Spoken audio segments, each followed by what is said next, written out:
Thiruvananthapuram medical college വീണ്ടും ഒരെണ്ണം കൂടി വരികയാണ്. ഇനി വരാൻ പോകുന്നത് തിരുവനന്തപുരത്ത് മാത്രമല്ല, ഹരിപ്പാടും 2 സ്ഥലങ്ങളിലും മെഡിക്കൽ കോളേജ് വരുമെന്നറിയുന്നു. അതിനുകൊണ്ട് 5 കോടി രൂപ വീതം നീക്കിവച്ചിട്ടുണ്ട്. അപ്പോൾ അടുത്ത ദിവസങ്ങളിൽ അതിൻ്റെ പണി ആരംഭിക്കും. ഈ തിരുവനന്തപുരത്ത് ജനറൽ ഹോസ്പിറ്റലിനോടനുബന്ധിച്ചാണ്, നേരത്തെ തന്നെ തറക്കല്ലൊക്കെ ഇട്ടിട്ടുണ്ട്. അതിന് അനുബന്ധിച്ചാണ് ഈ മെഡിക്കൽ കോളേജ്, തിരുവനന്തപുരത്തെ മെഡിക്കൽ കോളേജ് വരാൻ പോകുന്നത്. അതുപോലെ തന്നെ ഹരിപ്പാട്, രമേശ് ചെന്നിത്തലയുടെ മണ്ഡലമായിട്ടുള്ള ഹരിപ്പാടും മെഡിക്കൽ കോളേജ് വരുമെന്ന് കേൾക്കുന്നു. ഈ 2 മെഡിക്കൽ കോളേജുകളിൽ തിരുവനന്തപുരത്തെ മെഡിക്കൽ കോളേജ് രണ്ടാമത്തെ മെഡിക്കൽ കോളേജായിരിക്കും വരുന്നത്.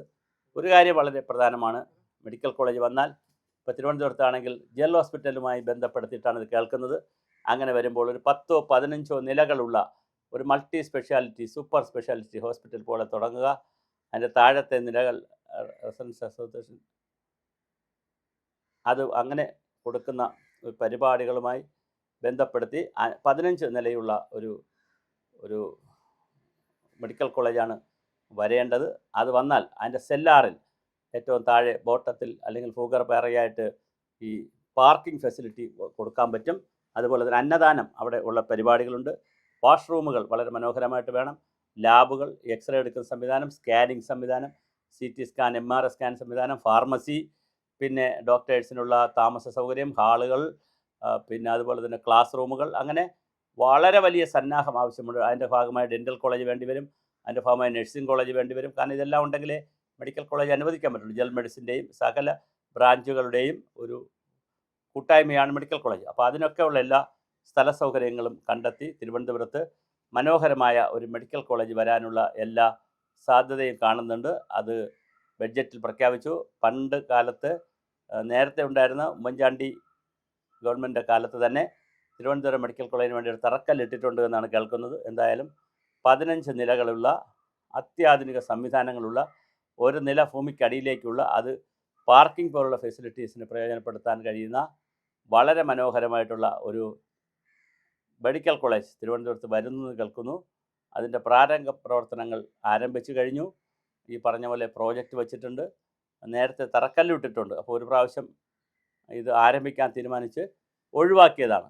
കരുണാകരൻ്റെ കാലത്താണ് തിരുവനന്തപുരത്ത് RCC റീജിയണൽ ക്യാൻസർ സെൻറ്ററും ശ്രീത്ര ഇൻസ്റ്റിറ്റ്യൂട്ട് തുടങ്ങുന്നത്. അച്യുത് മേനോൻ്റെ കാലത്താണ്.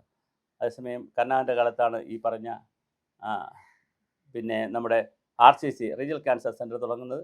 രാജീവ് ഗാന്ധി ബയോടെക്നോളജി സെൻറ്റർ തുടങ്ങുന്നത് കരുണാകരൻ്റെ കാലത്താണ്. അപ്പോൾ കരുണാകരൻ്റെ പേര് തന്നെ ഈ ഹെൽത്ത് യൂണിവേഴ്സിറ്റിക്ക് അല്ലെങ്കിൽ ഈ പിന്നെ മെഡിക്കൽ കോളേജിന് കൊടുത്താലും കുഴപ്പമില്ല. വളരെ മനോഹരമായ ഒരു ക്യാമ്പസ് തീർച്ചയായിട്ടും മെഡിക്കൽ കോളേജിന് വേണ്ടി അവിടെ തീരട്ടെ. അത് തീർക്കാൻ പറ്റും, അത് തീർക്കാനുള്ള സംവിധാനം നോക്കുക. പിന്നെ ഈ പറഞ്ഞതുപോലെ മെഡിക്കൽ കോളേജിൻ്റെ സൗകര്യങ്ങൾ, ഈ സൂപ്പർ സ്പെഷ്യാലിറ്റി സൗകര്യങ്ങൾ, മൾട്ടി സ്പെഷ്യാലിറ്റി സൗകര്യങ്ങൾ, കുടിയിരിപ്പുകാരുടെ പ്രശ്നങ്ങൾ, ഇവയെല്ലാം വയ്ക്കുന്നൊരു സമഗ്ര പാക്കേജായിട്ടുള്ള ഒരു 10-15 നിലയുള്ള വളരെ മനോഹരമായൊരു ബിൽഡിങ്ങിൽ യൂണിവേഴ്സിറ്റി പ്രവർത്തനം ആരംഭിക്കട്ടെ. അതിൻ്റെ പ്രാരംഭ പ്രവർത്തനങ്ങൾക്കായും തുക മാറ്റിവെച്ചിട്ടുണ്ട്. അപ്പോൾ അതെല്ലാം കൂടി കൃത്യമായി അത് വെച്ചുകൊണ്ട് പ്രാരംഭ പ്രവർത്തനം നടക്കണം. നല്ല പ്രപ്പോസൽസ് ഉണ്ടാകണം. അതനുസരിച്ച് മെഡിക്കൽ കോളേജ് വളരെ ഭംഗിയായി പണിത് തീർക്കട്ടെ.